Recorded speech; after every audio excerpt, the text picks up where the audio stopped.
Bueno, no quiero robarle mucho tiempo, quiero que hagamos después eh, quiero ser breve, conciso, para no aburrirles demasiado. Así que, a ver, no sé si me está compartiendo ahí. Y después, nada, hacer un diálogo para tratar de hacer lo más dinámico posible, ¿verdad? Así que, a ver, quiero ver si me comparta ahí, si me confirman si está compartiendo la pantalla, porfa. A ver, algún problema. Sí, vemos una pantalla de YouTube, ¿puede ser? Ahí tendría que estar ahora la pantalla. A ver. Es una presentación en realidad. A ver, aguanten un ratito. Disculpen por los errores. A ver. No sé si ahí ven. Ahí está.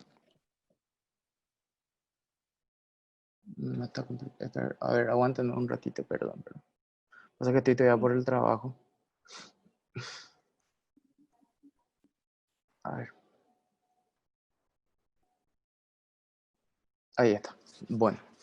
Eh, lo que les quiero contar un poquito hoy es el proceso de publicidad de las declaraciones juradas, algo que se consiguió después de 3 años de un proceso judicial bastante largo. Recién hablaba Monse de lo difícil que es de acceder a veces a información pública, a pesar de que hay una ley de acceso a la información pública.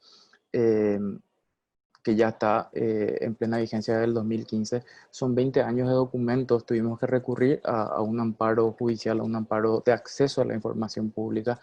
En esto fue clave el doctor Ezequiel Santagada, quien además de ser mi abogado en este caso, es mi amigo. Estamos hablando de miles de autoridades a las cuales tuvimos acceso, sus declaraciones juradas por primera vez en la historia. Se hizo pública una base de datos de estos documentos, de esta proporción, porque hubo otros casos. Eh, la primera sentencia salió en el 2018, favorable a este pedido. La Contraloría fue apelando y a medida que iba avanzando el proceso judicial comenzaron a presentarse otros pedidos, otros amparos que en primera instancia, ya con la administración del actual Contralor Camilo Benítez, a la primera sentencia ya se daban a conocer las declaraciones juradas. Es el caso, por ejemplo, de Reacción de Ciudad del Este con la gente a través de David Riveros y también con la doctora María Esther Roa la coordinadora de abogados presentaron, por ejemplo, y consiguieron las autoridades que manejan los fondos de la ley de emergencia de COVID. Son 150.000 documentos y lo triste de esta situación, acabo de revisar yo la página web de la Contraloría y a 3 meses de que se haya comenzado a publicar, se hayan comenzado a publicar estos documentos, hay apenas 9.200 declaraciones juradas. O sea, estamos hablando de casi 140.000, más de 140.000 declaraciones juradas que todavía nos debe, por decir de alguna forma, la Contraloría General de la República. Y ya les adelanto, a lo que de hecho lo hicimos público, eh, la Contraloría volvió a rechazar un pedido de acceso a la información pública en el cual solicitamos la liberación de absolutamente todas las declaraciones juradas. Estamos hablando de 1.500.000 documentos que se van a tener que liberar de 1992 hasta este año. Así que imagínense si 150.000 todavía no terminan de publicar lo que va a hacer cuando eso se libere. Quiero contarle un poco los desafíos que tuvimos a partir de este proceso y otra vez les pido, me disculpen porque voy a tener que hacer un cambio ahí de pantalla, porque les quiero mostrar cómo las trampas con las que nos fuimos encontrando a lo largo de este proceso y es la evidente falta la evidente falta, la falta de interés de algunos de entregar realmente estos documentos, ¿verdad? Miren, este es un ejemplo de una de las declaraciones juradas viejas, lo que nosotros nos encontramos. Se dan cuenta que es prácticamente ilegible lo que tenemos ahí. Este era el formato que se presentaba con anterioridad. Esta es una declaración jurada del exdiputado Carlos Maggi Rolón y se dan cuenta, esto es ilegible. Este fue el primer desafío, gran desafío que nosotros tuvimos con el equipo del cual formé parte en el diario de ese color cuando se comenzó a publicar este proceso. Este es apenas uno de los desafíos.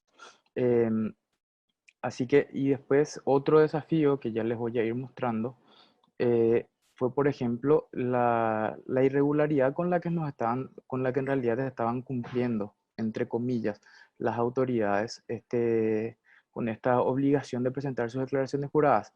¿Por qué? ¿Qué es lo que hacían? Lo que hacían básicamente era presentar una nota eh, en la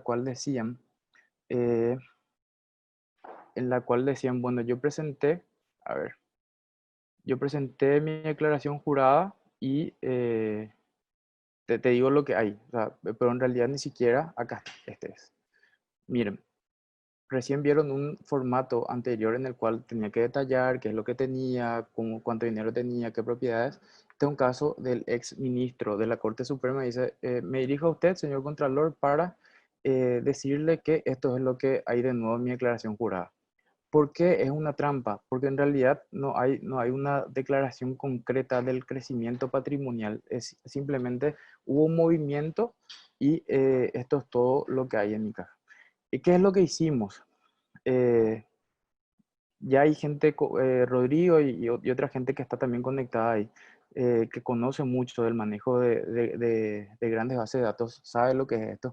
Tuvimos que plantearnos cómo vamos a hacer para entregarle a la gente esta información realmente.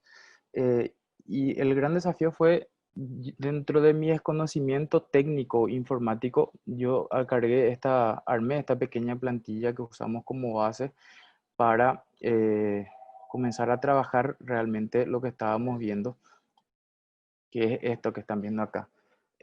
Básicamente tratamos de hacer lo más legible posible a través de un formato Excel para que la gente, para que el equipo, en realidad, imagínense, los periodistas que otra vez teníamos que redactar, tuvimos que sentarnos, éramos 5 o 6, a transcribir mano a mano lo que íbamos encontrando en las diferentes declaraciones juradas de bienes a fin de que de hacer procesable esta información y en algún momento compartirla. Todavía no pudimos hacer porque son 10.000 documentos que todavía estamos en ese proceso de transcribir para tratar de procesarlo y en algún momento hacer, no sé, al que la inteligencia artificial se encargue de realmente hacer el trabajo de comparación, algo que tendría que haber hecho, de hecho, la Contraloría hace mucho tiempo.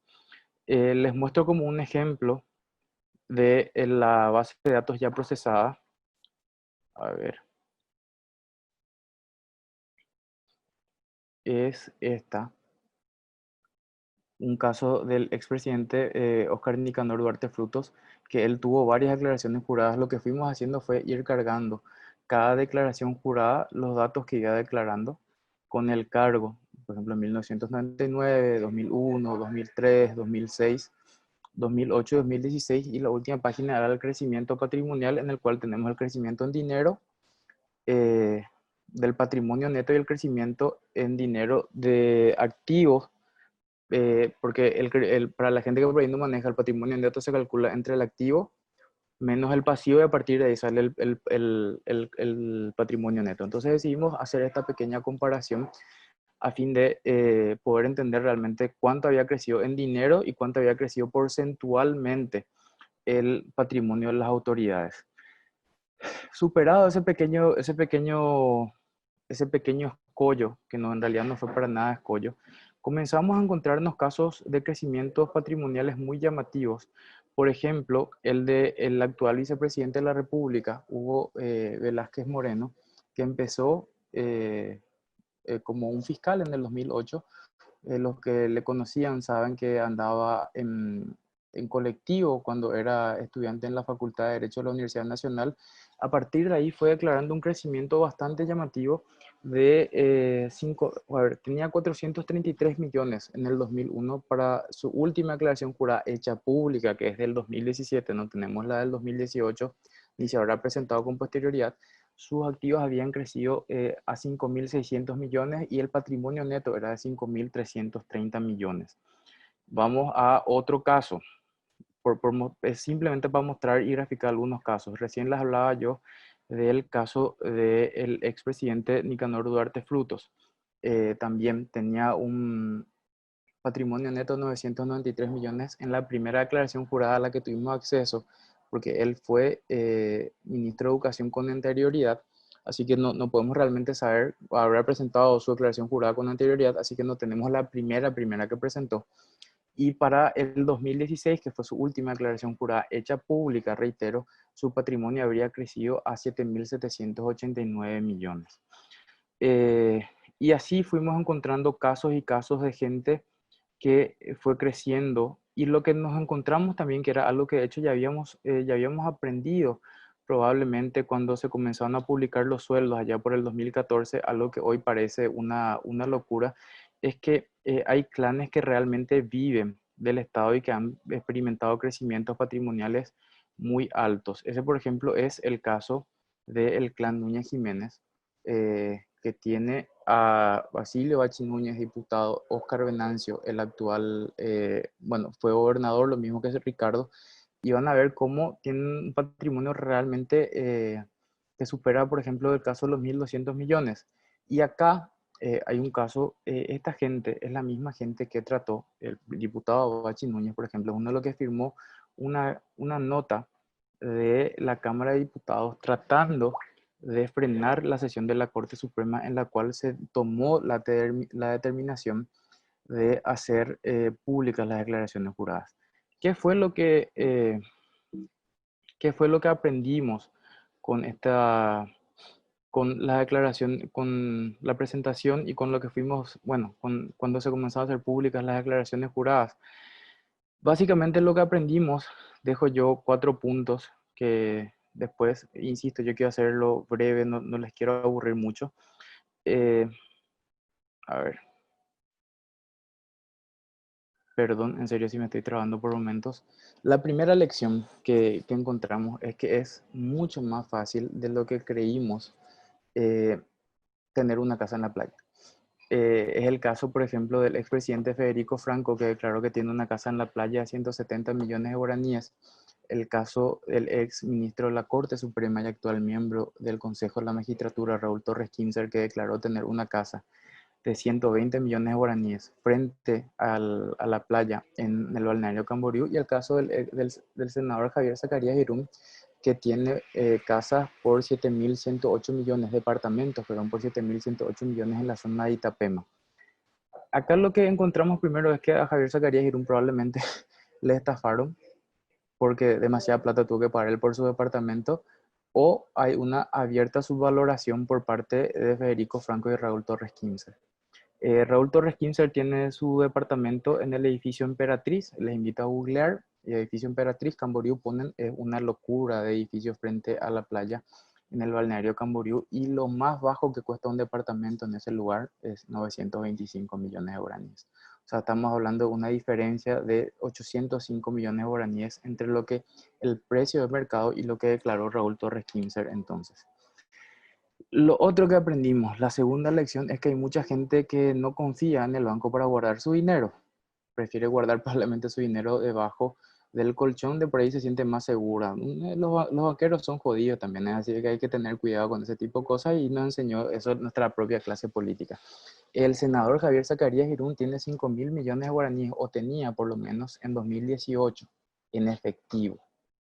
Si me preguntan cómo se ven 5.000 millones de guaraníes en efectivo, no tengo ni la más pálida idea de cómo se ve esa cantidad de plata. Juan Carlos López Moreira, empresario, ex jefe de gabinete civil de la Presidencia de la República, declaró 4.408 millones de guaraníes en efectivo. Tienen que tener un colchón muy grande, un somier que ocupa toda una pieza, más o menos, para tener escondida esa plata, no sé. Dani Durán, el actual ministro de Urbanismo, Vivienda y Hábitat, tiene 1.657 millones en efectivo, es lo que él declaró. Freddy de Clesis, diputado del departamento de San Pedro, señalado varias veces por su vínculo con el narcotráfico, declaró 500 millones de guaraníes en efectivo.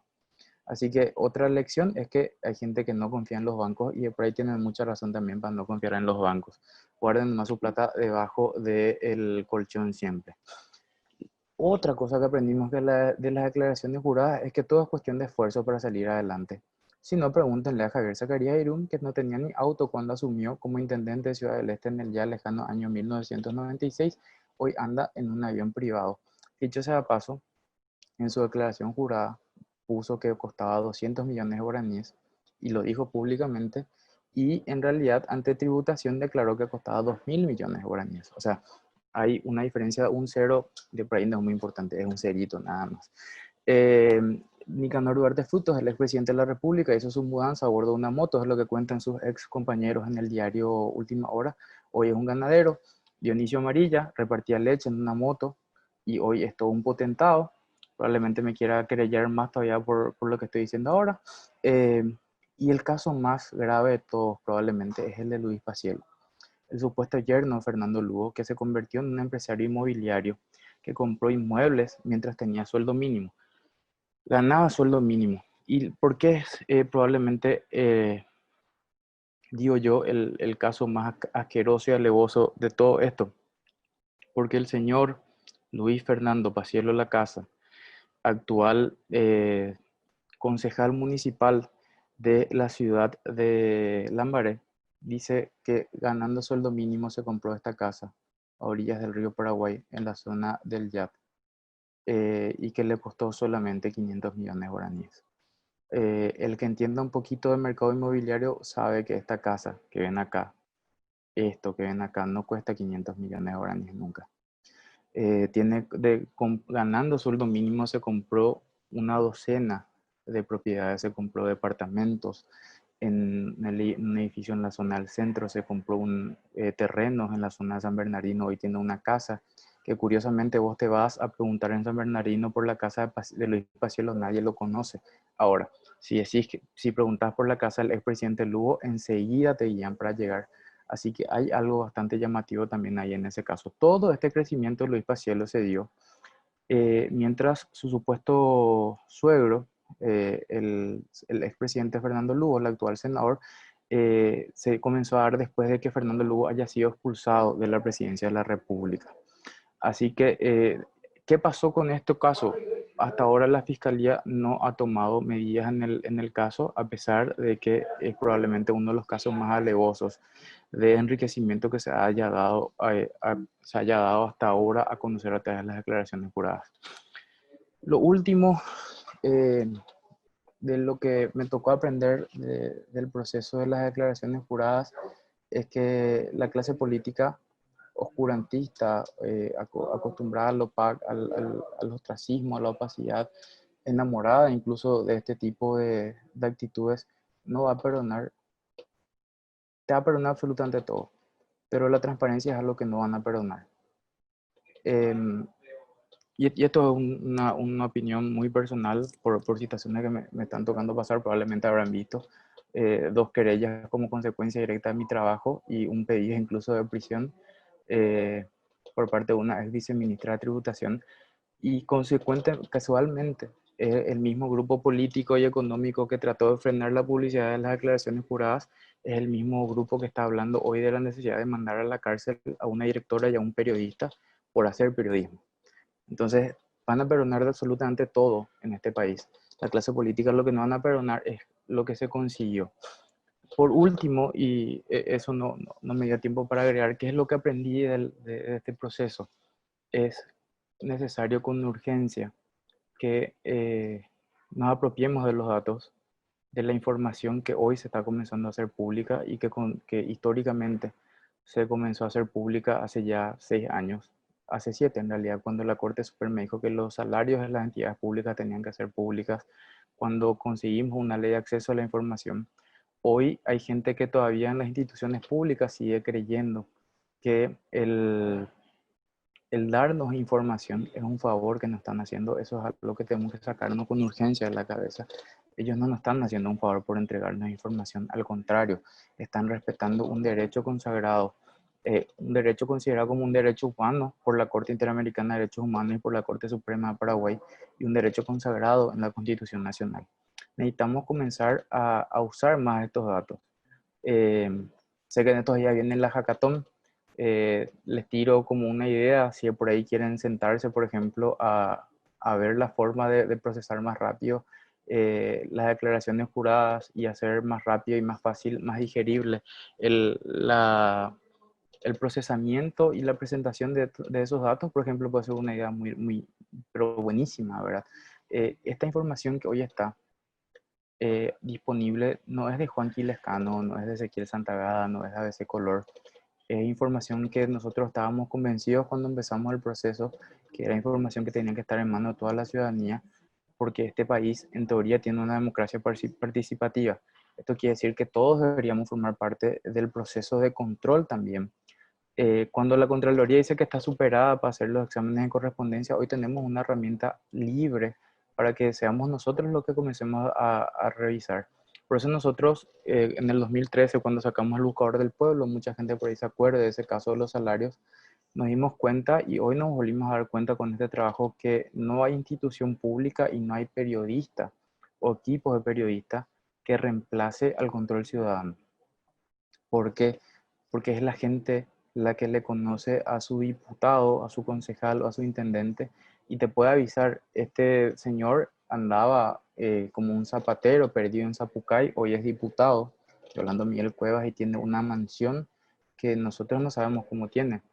Es la gente que le conoce en el día a día la que puede hablar. Entonces, estos datos que nosotros empezamos a publicar, que se comenzaron a publicar, necesitamos con urgencia que la sociedad civil, que los ciudadanos comiencen a apropiarse y a exigir que esto avance, a exigir que, qué es lo que pasó cuando estaba a punto de hacerse público, hacerse públicas las declaraciones juradas, la Cámara de Diputados despenaliza la declaración jurada falsa, 2 días antes.